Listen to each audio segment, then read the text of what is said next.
मध्य प्रदेश की बीजेपी में मोहन सरकार के आड़े जो नेता आ रहे थे उन्हें साइड लगाने का पूरा षड्यंत्र रचा जा चुका है। अब उन नेताओं को जो सीएम मोहन यादव की नहीं सुन रहे थे, क्या उन्हें राज्यसभा भेजने की पूरी लिस्ट और पूरा प्लान तैयार हो चुका है, जिसमें से प्रमुखता से एक नाम था कैलाश विजयवर्गीय, मध्य प्रदेश के नगरीय प्रशासन मंत्री। इनको लेकर कई ऐसे विवाद निकल कर आए जिसमें मोहन सरकार फंस गई। मोहन यादव खुद भरे मंच से कैलाश विजयवर्गीय की तरफ से माफी मांगते नजर आए थे। इससे पहले भागीरथीपुरा इंदौर में दूषित पानी पीने से 30 से ज्यादा लोगों की मौत में अब तक बवाल खत्म नहीं हुआ है, जिसमें कैलाश विजयवर्गीय का विधानसभा सीट है। और इसके बाद भी कुछ ऐसा कैलाश विजयवर्गीय ने पत्रकारों के साथ किया, घंटा जैसे बयान पर अब भी कहीं न कहीं राजनीति उठती रहती है। लेकिन अब कैलाश विजयवर्गीय को ठिकाने लगाने का बीजेपी ने पूरा का पूरा षड्यंत्र और पूरी साजिश तैयार कर ली है, जिसमें शायद है कि मध्य प्रदेश की राज्य सरकार की भी इसमें सहमति है। और माना जा रहा है कि कैलाश विजयवर्गीय ने भी केंद्रीय बीजेपी से सहमति जताई है कि वो मध्य प्रदेश में काम नहीं करना चाहते हैं। उनका कहना है कि उन्हें केंद्र में भेजा जाए, राज्यसभा में भेजा जाए। और अब उनके नाम को लेकर दिल्ली में चर्चा हो रही है। सिर्फ कैलाश विजयवर्गीय ही नहीं, मध्य प्रदेश के पूर्व गृह मंत्री नरोत्तम मिश्रा का भी नाम इस राज्यसभा की लिस्ट में शामिल है। माना जा रहा है कि मध्य प्रदेश की बीजेपी की तरफ से या फिर मध्य प्रदेश की तरफ से 3 सीटें राज्यसभा में निर्धारित हैं, जिसमें से 2 बीजेपी की तरफ से और 1 कांग्रेस की तरफ से अभी तक थे। लेकिन अब जो है बीजेपी ने इसको लेकर एक ब्राह्मण चेहरे को लेकर दांव खेलना चाहती है। खासकर की खबर देखिए, राज्यसभा चुनाव कैलाश विजयवर्गीय, नरोत्तम मिश्रा, भदौरिया के नाम दिल्ली भेजे, अखंड का नाम भी शामिल, आदिवासी नेताओं में डमोर रंजन भी। मध्य प्रदेश में राज्यसभा की 3 सीटों पर 18 जून को चुनाव होंगे। 1 जून से 8 जून तक नामांकन दाखिल किए जाएंगे। बीजेपी के कब्जे वाली 2 सीट पर अभी केंद्रीय राज्य मंत्री जॉर्ज कुरियान और डॉक्टर सुमेर सिंह सोलंकी सांसद हैं। वहीं कांग्रेस की सीट पर दिग्विजय सिंह दूसरी बार सांसद हैं। बीजेपी की तरफ से उम्मीदवारों के नाम का ऐलान अगले 3 से 4 दिनों में होने की पूरी संभावना है। एमपी बीजेपी की ओर से राज्यसभा के उम्मीदवारों के संभावित नाम की लिस्ट केंद्रीय दिल्ली को सौंप दी गई है। अलग अलग कैटेगरी के नेताओं के नाम मध्य प्रदेश भाजपा की ओर से दिल्ली भेजे गए हैं। इस बार सामान्य वर्ग के उम्मीदवारों को बीजेपी की ओर से राज्यसभा भेजने पर मंथन चल रहा है। सामान्य वर्ग के नेता, जिसमें से कैलाश विजयवर्गीय को मध्य प्रदेश से हटाने का एक बड़ा प्लान तैयार किया गया है, जबकि मध्य प्रदेश में कैलाश विजयवर्गीय अब भी एक बड़े ओहदा के नेता माने जाते हैं। अगर अनुभव की दृष्टि से देखा जाए तो मध्य प्रदेश के मुख्यमंत्री मोहन यादव से भी ज्यादा उनके अंदर एक्सपीरियंस है और सबसे वरिष्ठ नेता हैं। लेकिन सबसे ज्यादा अगर परेशानी किसी से है तो कैलाश विजयवर्गीय से। क्या इसी वजह से उन्हें राज्यसभा भेजने का पूरा प्लान बनाया गया है? जब 2023 का विधानसभा चुनाव हुआ था तो बीजेपी की दिल्ली ने पहले से शायद यह स्क्रिप्ट लिख दी गई रही होगी कि शिवराज सिंह चौहान को हटाकर एक नए मुख्यमंत्री के चेहरे के रूप में मोहन यादव जी को बिठाना है।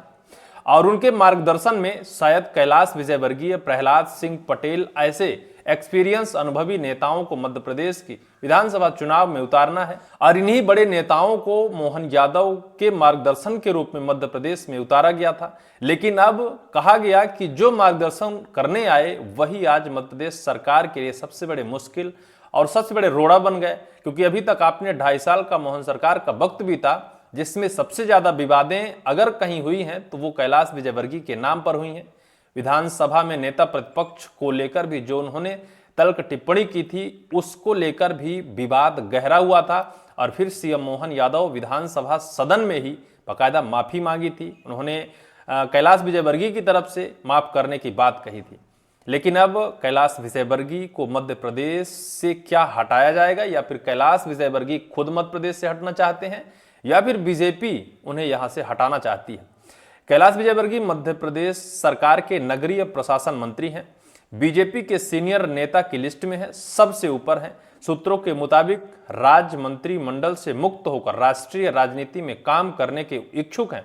उन्होंने केंद्रीय नेतृत्व को भी अपनी इच्छा बता दी है। प्रदेश संगठन और नेतृत्व की ओर से भी विजयवर्गीय का नाम राज्यसभा के लिए भेजा गया है। 7 बार के विधायक हैं। इंदौर से मेयर, बीजेपी युवा मोर्चा के प्रदेश अध्यक्ष और भाजपा में राष्ट्रीय महामंत्री भी कैलाश विजयवर्गीय रहे हैं। इतने बड़े बड़े ओहदा पर होने के बाद अब वो मध्य प्रदेश के नगरीय प्रशासन मंत्री हैं, लेकिन अब उनका नाम सबसे ऊपर, यानी राज्यसभा सांसद की लिस्ट के सबसे ऊपर नाम कैलाश विजयवर्गीय का है। निश्चित तौर पर भेजने की पूरी तैयारी है। दूसरे नंबर पर हैं अरविंद भदौरिया, भिंड जिले की अटैर विधानसभा सीट से विधायक और मध्य प्रदेश सरकार के कैबिनेट मंत्री रहे। संघ में लंबे समय तक काम कर रहे, भाजपा में भी संगठन मंत्री के तौर पर बुंदेलखंड क्षेत्र में जिम्मेदारी निभाई। फिलहाल कोई जिम्मेदारी इनके पास नहीं है। इन्हें भी राज्यसभा भेजने की बीजेपी में बाकायदा लिस्ट में इनका भी नाम दिल्ली भेजा गया है। इनके नाम पर मंथन किया जा रहा है, क्योंकि अभी बीते कुछ दिन पहले हेमंत खंडेलवाल, राष्ट्रीय अध्यक्ष नितिन नवीन के बीच बड़ी चर्चा हुई। उस चर्चा में इस बात को लेकर भी चर्चा हुई कि मध्य प्रदेश से राज्यसभा भेजने वाले नेताओं के नाम की लिस्ट हेमंत खंडेलवाल लेकर दिल्ली पहुंचे और फिर 2 बड़े नेताओं के बीच इसको लेकर चर्चा हुई है, जिसमें इन नामों की भी चर्चा हो रही है। डॉक्टर नरोत्तम मिश्रा, पूर्व गृह मंत्री मध्य प्रदेश के और वर्तमान में ना तो विधायक हैं ना किसी बड़ी जिम्मेदारी पर हैं। मध्य प्रदेश सरकार के पूर्व गृह मंत्री, डबरा और दतिया से 6 बार के विधायक, केंद्रीय गृह मंत्री अमित शाह के करीबी हैं, संसदीय मामलों की जानकारी और ब्राह्मण वर्ग में अच्छी पैठ रखते हैं। नरोत्तम मिश्रा दतिया सीट से कई बार विधायक रहे हैं। शिवराज सरकार में गृह मंत्रालय भी संभाल चुके हैं। वर्तमान में उनकी सीट में राजनीतिक विवाद चल रहा है और जो वहां के विधायक हैं कांग्रेस की तरफ से राजेंद्र भारती, उनका मामला कोर्ट में लंबित है और इसको लेकर चुनाव आयोग ने आधिकारिक तौर पर घोषणा भी कर दी है चुनाव की तैयारियों को लेकर। आने वाले वक्त पर हो सकता है कि नरोत्तम मिश्रा दतिया विधानसभा सीट से विधायक बन जाएं, लेकिन इससे पहले इनके नाम की चर्चा राज्यसभा भेजने को लेकर हो गई है। इनका भी नाम दिल्ली भेजा गया है और इन नेताओं को, यानी ब्राह्मण चेहरों को दिल्ली राज्यसभा में भेजा जा रहा है। इसको लेकर चर्चा है। सबसे बड़ी चर्चा कैलाश विजयवर्गीय को लेकर है, जो मध्य प्रदेश मोहन सरकार के लिए सबसे बड़ी रोड़े बन रहे हैं या फिर सबसे बड़ी समस्या बन रहे हैं। अगर कोई ऐसा नेता है जिनके सामने मोहन यादव नहीं बोल पाते तो वो है कैलाश विजयवर्गीय। इसलिए अब ये पूरी षड्यंत्र, पूरी साजिश और पूरी प्रक्रिया के तहत कैलाश विजयवर्गीय को मध्य प्रदेश की राजनीति से क्या हटाया जाएगा, क्या दिल्ली भेजा जाएगा, राज्यसभा भेजा जाएगा, अब ये तो वक्त ही बताएगा। लेकिन 3 से 4 दिन के अंदर आधिकारिक तौर पर घोषणा हो जाएगी और वहीं 2 जून से इसको लेकर नामांकन दाखिल किया जाएगा और जब नामांकन दाखिल होगा तभी यह डिसाइड होगा कि आखिर किस नेता को राज्यसभा भेजा गया है। आपको क्या लगता है, कमेंट सेक्शन पर कमेंट कर आप जरूर कहिएगा।